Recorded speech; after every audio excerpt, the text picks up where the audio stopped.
এবং ইসলামাবাদের রিটার্নিং কর্মকর্তা জনাব। আসন্ন ঈদগাঁও উপজেলার 5 ইউনিয়ন পরিষদের সাধারণ নির্বাচনে অংশগ্রহণকারী প্রতিদ্বন্দ্বী প্রার্থীদের সঙ্গে মতবিনিময় করেছে উপজেলা প্রশাসন ও নির্বাচন কমিশন।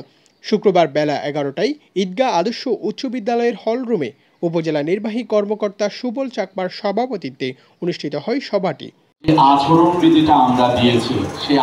এতে প্রধান অতিথির বক্তব্যে জেলা প্রশাসক মোহাম্মদ শাহিন ইমরান বলেন, প্রতিটি নাগরিকের ভোট প্রয়োগ করা তার অধিকার।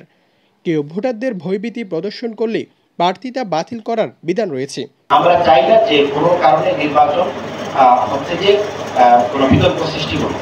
এই জন্য আপনাদের সহযোগিতা করেন। আমরা অত্যন্ত নিরপেক্ষভাবে সততার সাথে নিষ্ঠার সাথে আমরা আমাদের দায়িত্ব পালন করবো। ভোট কর্মকর্তার দায়িত্ব পালন করবে, আমরা যারা আমরা আমাদের দায়িত্বগুলো আমরা পালন করবো। আপনারা আপনাদের অবস্থান থেকে আপনাদের দায়িত্বটা পালন করবেন এই আশাবাদ ব্যক্ত করেন এবং আপনাদের সকলের।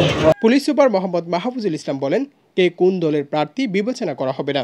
দল, জাতি, ধর্ম, বর্ণ, গোষ্ঠী, ব্যক্তি বিশেষের ক্ষমতা দেখিয়ে কোনো প্রার্থী কিংবা অনুসারীরা কেন্দ্র প্রভাব বিস্তার করতে চাইলে সাথে সাথে ব্যবস্থা নেওয়া হবে। আমার উপর অর্পিত যে দায়িত্ব, নির্বাচন সংশ্লিষ্ট পুলিশের উপরে যে অর্পিত দায়িত্ব, পুলিশ সেই দায়িত্ব সোজা পালন করবে। বেশিও করবে না, কমও করবে না। কোনোভাবেই আপনি আমাদেরকে দিয়ে বেশি দায়িত্ব পালন করাতে পারবেন না। আবার যদি মনে করেন যে আমাদেরকে দিয়ে কোথাও না কোথাও কম দায়িত্ব পালন করাবেন, সেটিও সম্ভব হবে না।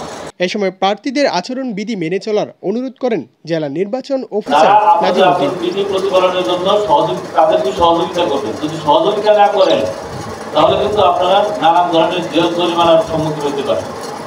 অনাকাঙ্ক্ষিত পরিস্থিতি অ্যাভয়েড করার জন্য আপনারা আচরণ বিধি মেনে চলবেন। সবাই সরকারি বিভিন্ন দপ্তরের প্রতিনিধি সহ 250 শতাধিক প্রার্থী উপস্থিত ছিলেন। News desk, TTN।